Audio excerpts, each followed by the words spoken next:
Assalamualaikum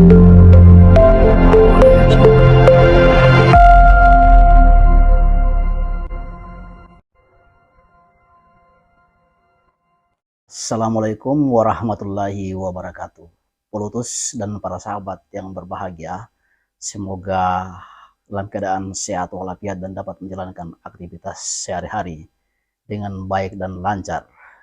Kali ini informasi yang menarik yang akan kita sampaikan dan akan kita bahas atau unggah ke dalam video, yaitu pada tanggal 15 Juli kemarin, tepatnya di Monumen Nasional atau Monas, sekelompok orang telah berkumpul, yaitu para sahabat Anas Urbaningrum dengan pakaian yang serba putih, terdiri dari kelompok Perhimpunan Indonesia, kemudian Jaringan Indonesia, kemudian dari partai baru yang digawangi oleh Anas Urbaningrum, yaitu Partai Kebangkitan Nusantara, namun tidak membawa atribut partai, semua berseragam putih. Dan itu mengikuti acara yang dimulai dari pada pukul 9 sampai selesai 9 pagi dengan sangat kusuk. Diketahui bahwa pada tanggal 15 Juli kemarin, yaitu Mas Anas Urbaningrum sedang merayakan ulang tahunnya. Seharusnya beliau berusia pada usia 54 tahun, dan kata beliau diprank oleh Gede Pasek Suardika, salah satu sahabatnya yang telah didemosioner dan hari ini menduduki posisi sebagai Ketua Majelis Agung di Partai Kebangkitan Nusantara atau PKN, bahwa Gede Pasek meminta Anas Urbaningrum untuk datang merayakan kecil-kecilan ulang tahunnya di tempat ruang terbuka dengan di bawah teduhnya pepohonan, yaitu di Monumen Nasional. Namun kenyataan yang ada dihadiri banyak orang. Begitu salah satu sambutan dari Mas Anas Urbaningrum. Seperti kita ketahui bahwa dengan beberapa pernyataannya di Monas tersebut, ini sudah sekaligus menjawab sebuah diksi yang sangat kuat yang bertahan hampir 10 tahun lamanya, karena ketika beliau dicecar oleh sebuah pengadilan rekayasa sekitar 12 atau 10 tahun lalu, dan dalam keadaan yang mungkin cukup agak misalnya jengkel saat itu, beliau mengatakan Rp1 saja Anas Urbaningrum korupsi Hambalang maka gantung Anas di Monas. Dan itu menjadi sebuah diksi yang dipelihara atau dimainkan oleh kelompok-kelompok orang yang ingin menjerumuskan Anas, sehingga orang percaya bahwa Anas Urbaningrum adalah seorang koruptor Hambalang. Namun kenyataan yang ada setelah ditelusuri bahwa ternyata tidak Rp1 pun atau tidak ada satu nama pun yang menyebut korupsi Hambalang, yang menyebutkan di situ ada nama Mas Anas Urbaningrum. Jadi hari ini clear sudah, ketika tanggal 15 Juli para pakar hukum sudah berkumpul, kemudian sudah dibahas bahwa ternyata Anas benar-benar tidak terlibat dalam korupsi Hambalang. Sehingga perlu diberitahukan kepada masyarakat luas. Mungkin sebagian masyarakat sudah tahu bahwa betul-betul Mas Anas Urbaningrum adalah korban kriminalisasi oleh penguasa saat itu. Namun masih juga banyak masyarakat yang percaya karena proses hukumnya sudah ingkrah. Mereka mengatakan bahwa Mas Anas adalah seorang pesakitan yang juga sudah dijalani hukumannya. Sehingga kalau betul-betul kita lihat dari fakta-fakta yang ada, jika seorang koruptor tidak mungkin rumahnya di Duren Sawit dan masuk lorong. Kemudian banyak hal dari kejanggalan-kejanggalan tersebut, sehingga terbukti sudah dari berbagai penelusuran baik oleh tim media ataupun pakar-pakar hukum bahwa benar-benar Anas Urbaningrum benar-benar bukan merupakan aktor dari korupsi Hambalang, sehingga suatu yang direkayasa sehingga dikatakan beliau mengumpulkan berbagai uang untuk bisa memenangkan sebagai calon ketua umum partai pada saat itu 12 tahun yang lalu. Nah, yang menarik akan kita bahas pada video kali ini bahwa ternyata setelah mendatangi Monas, Anas Urbaningrum yang dikatakan oleh Gede Pasek bahwa Monas adalah momentum Anas, momentum kembali bangkitnya Anas Urbaningrum dengan ditandai dilepasnya 9 ekor merpati, karena diketahui hari ini Anas Urbaningrum memimpin salah satu partai, yaitu Partai Kebangkitan Nusantara yang mempunyai nomor urut 9.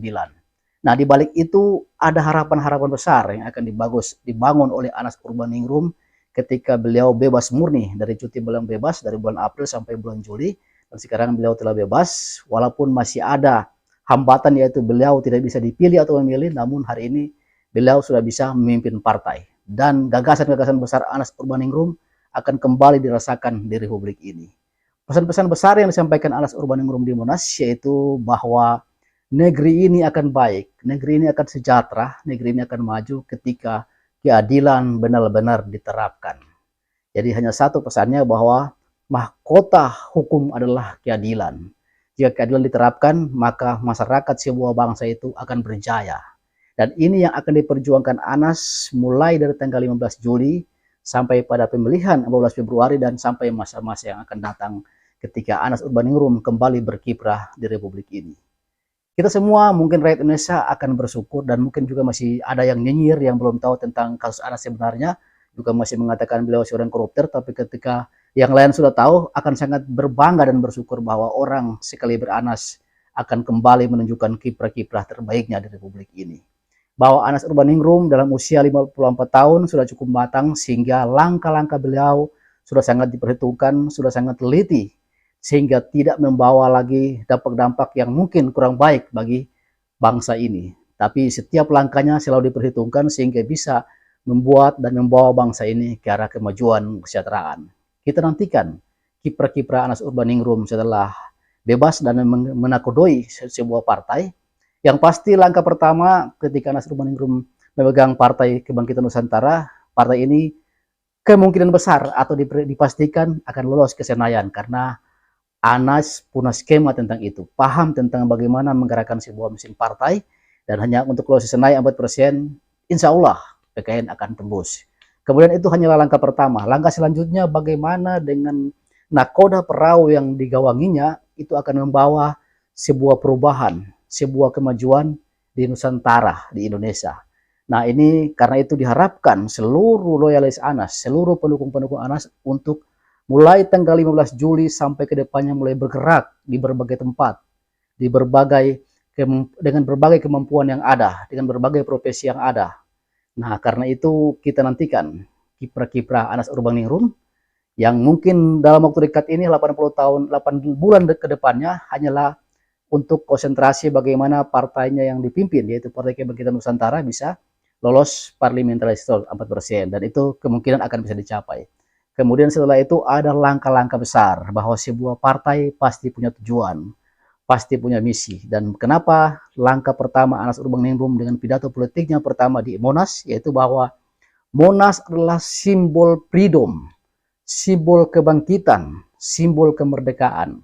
Bahwa bangsa yang tidak merdeka adalah bangsa yang mengalami ketidakadilan. Dan itu langkah-langkah besar yang akan diperjuangkan oleh Anas bersama dengan loyalis dan pendukung-pendukungnya. Semoga ke depan putra-putra terbaik bangsa seperti Anas Urbaningrum akan dapat diterima kembali oleh masyarakat, akan dapat dirasakan kembali kiprah-kiprahnya sehingga bangsa ini bisa mendapat kemajuan dan kesejahteraan di hari-hari yang akan datang. Seperti yang diceritakan oleh para pendiri bangsa ini, the founding father bangsa ini. Polotus dan para sahabat yang berbahagia di seluruh Nusantara, mungkin hanya ini yang saya sampaikan. Semoga bermanfaat. Billahi taufiq wal hidayah. Wassalamualaikum warahmatullahi wabarakatuh. Kinatawan.